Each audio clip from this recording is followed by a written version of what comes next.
जम्मू कश्मीर में एलओसी के पास फिर दिखे पाकिस्तानी ड्रोन। राजौरी में शाम करीब 7 बजे पाकिस्तानी ड्रोन को देखते ही सेना ने कई राउंड फायरिंग की। भारतीय सेना की फायरिंग के बाद पाकिस्तानी सीमा में लौटे ड्रोन। 11 जनवरी को भी एलओसी के पास देखे थे पाकिस्तानी ड्रोन।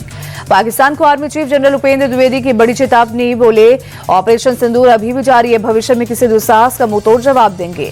जम्मू कश्मीर को लेकर सेना प्रमुख बोले, जम्मू कश्मीर में हालात सामान्य, घाटी में लगातार सकारात्मक बदलाव आ रहे हैं। आर्मी चीफ के बयान पर बीजेपी ने जताई सहमति। कहा, हमारे सुरक्षा बलों ने 2 दिन में पाकिस्तान को घुटनों पर लाया। पीएम मोदी ने भी यही बात कही थी। बीजेपी सांसद गुलाम अली खटाना ने चीन के बयान पर विरोध जताया। कहा, जम्मू कश्मीर पर भारत के अलावा किसी और देश का कोई अधिकार नहीं। महाराष्ट्र में बीएमसी चुनाव के लिए थमा चुनाव प्रचार। 15 जनवरी को वोटिंग, 16 जनवरी को होगा रिजल्ट का ऐलान।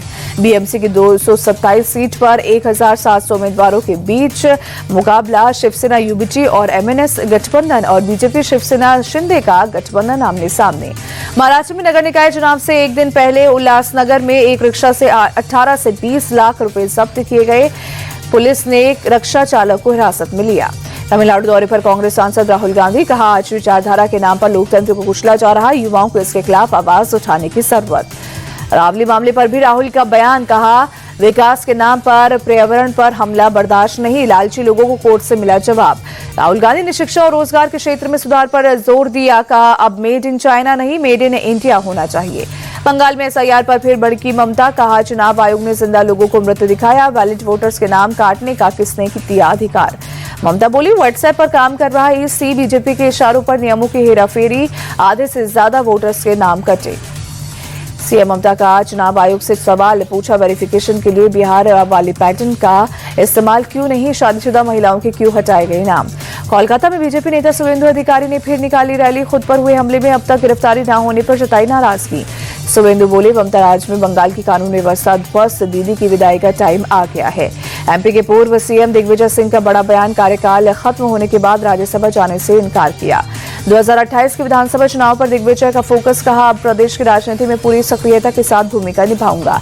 10 मिनट की डिलीवरी पर सरकार ने लगाई रोक। ब्लिंकिट, ज़ेप्टो, स्विगी, जोमेटो कंपनियों से चर्चा के बाद समय सीमा हटाने का फैसला। ऑनलाइन डिलीवरी करने वाली कंपनियों के साथ श्रम मंत्री मनसुख मांडविया ने ली की बैठक का।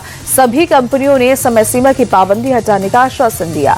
आप सांसद राघव चड्ढा ने केंद्र सरकार का जताया आभार। कहा, आज का दिन अस्थायी कर्मचारियों के लिए अहम, इनोवेशन के नाम पर शोषण मंजूर नहीं। राघव चड्ढा ने कैंपेन के खिलाफ आवाज उठाने वालों को बधाई दी। कहा, आपके प्रयासों से सत्ता की जीत हुई, ये फैसला अस्थायी वर्कर्स के लिए क्रांति जैसा। लखनऊ के किंग जॉर्ज मेडिकल कॉलेज पर 67 करोड़ का हाउस टैक्स बकाया। नगर निगम ने कॉलेज के वीसी ऑफिस को दिया बकाया बिल। एजीएम में गई थी लखनऊ नगर निगम की टीम। नगर निगम के मुताबिक काफी समय से बकाया था बिल। राजस्थान में चाइनीज मांझे के खिलाफ पुलिस का अभियान तेज। जयपुर में चाइनीज मांझे के 8 गट्ठे के साथ जुनैद नाम का शख्स गिरफ्तार। आरोपी जुनैद 400 से 1000 में बेच रहा था चाइनीज मांझा। पुलिस कर रही है पूछताछ। दिल्ली एनसीआर में आज शीतलहर का ऑरेंज अलर्ट। मौसम विभाग के मुताबिक कई इलाकों में कोहरा छाए रहने की आशंका।